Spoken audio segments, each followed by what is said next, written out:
भारत देखने वाला है अपनी हिस्ट्री का सबसे बड़ा आईपीओ, एलआईसी से भी बड़ा। अब तक जो कुछ भी आपने देखा है उससे भी बड़ा। रिलायंस जियो, वो कंपनी जिसने भारत के इंटरनेट यूज करने का तरीका बदल दिया, उसने ऑफिशियली अपने आईपीओ पेपर्स फाइल कर दिए हैं। इस वीडियो में मैं सब कुछ बताऊंगी, वैल्यूएशन, डेट, पैसा कहाँ जाएगा और क्या यह आपकी लाइफ बदलने वाला इन्वेस्टमेंट हो सकता है। चलिए शुरू करते हैं। हेलो दोस्तों, अनिकेश डायरी में आपका स्वागत है। अगर आप नए हैं तो यहाँ आपको मिलेगा भारत के सबसे बड़े स्टॉक मार्केट इवेंट्स का सिंपल, बिना जार्गन वाला ब्रेकडाउन। आज बात करेंगे उस नाम की जो सालों से हर इन्वेस्टर के रडार पर है, रिलायंस जियो प्लेटफॉर्म्स और उसका लॉन्ग अवेटेड आईपीओ।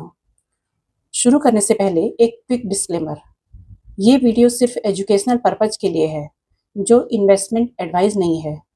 इन्वेस्ट करने से पहले हमेशा अपनी रिसर्च करें या किसी से भी रजिस्टर्ड फाइनेंशियल एडवाइजर से बात करके ही इन्वेस्ट करें।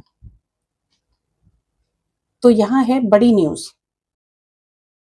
19 जून 2026 को रिलायंस इंडस्ट्रीज के 49वें एनुअल जनरल मीटिंग में कंपनी ने ऑफिशियली जियो प्लेटफॉर्म्स के लिए ड्राफ्ट रेड हियरिंग प्रोस्पेक्टस यानी DRHP सेबी के साथ फाइल कर दिया।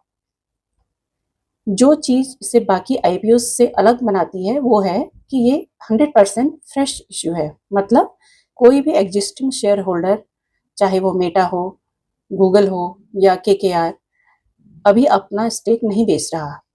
जो भी पैसा रेज होगा वो सीधे जियो के बिजनेस में जाएगा। अब वो नंबर जो हर कोई जानना चाहता है, जियो की एक्चुअल वैल्यूएशन कितनी है। ग्लोबल इन्वेस्टमेंट बैंक्स के एस्टिमेट्स काफ़ी अलग अलग हैं। लारा कैपिटल के मुताबिक जियो इन्फोकॉम की वैल्यू लगभग 12 से 13 लाख करोड़ है।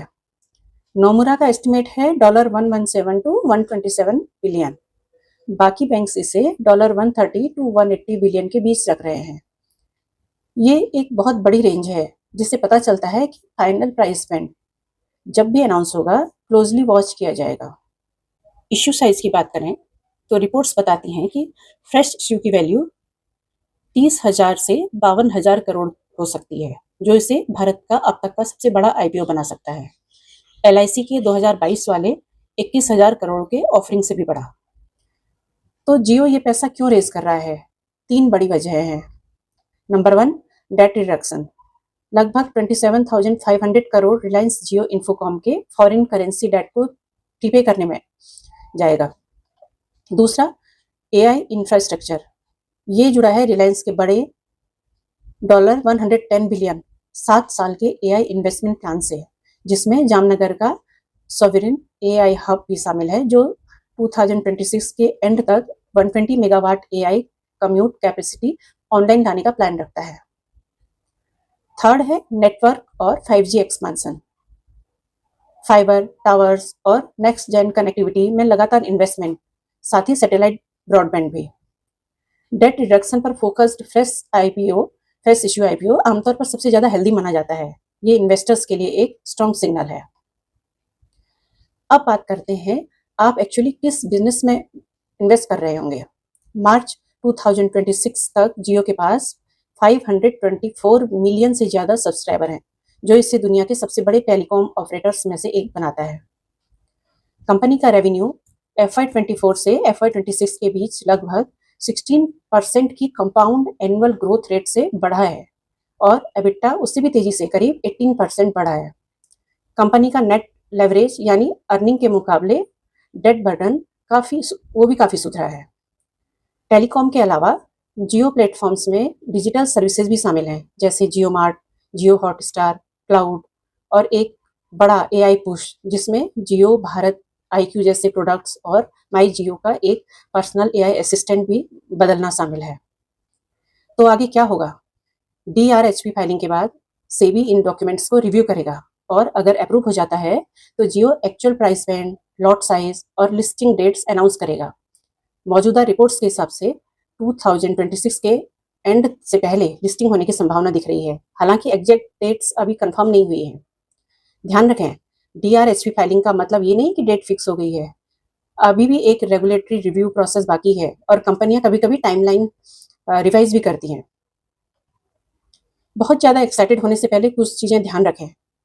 फाइनल वैल्यूएशन और प्राइस बैंड अभी कंफर्म नहीं हुए।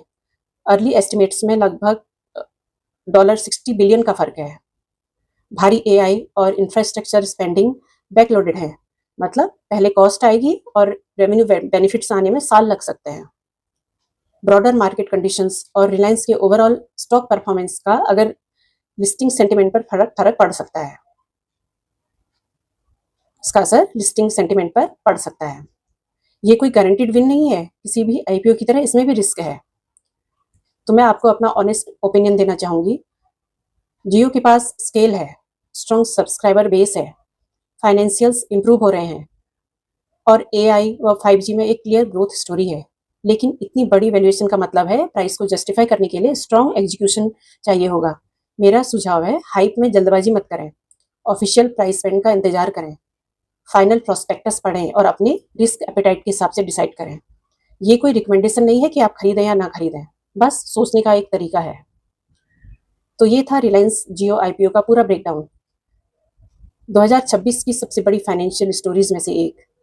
अगर इस वीडियो से आपको समझने में मदद मिली है तो लाइक करें, सब्सक्राइब करें और नोटिफिकेशंस ऑन कर लें ताकि प्राइस बैंड अनाउंसमेंट मिस ना हो। कमेंट्स में बताएं कि क्या आप इस आईपीओ के लिए अप्लाई करने का सोच रहे हैं। मिलते हैं अगले वीडियो में।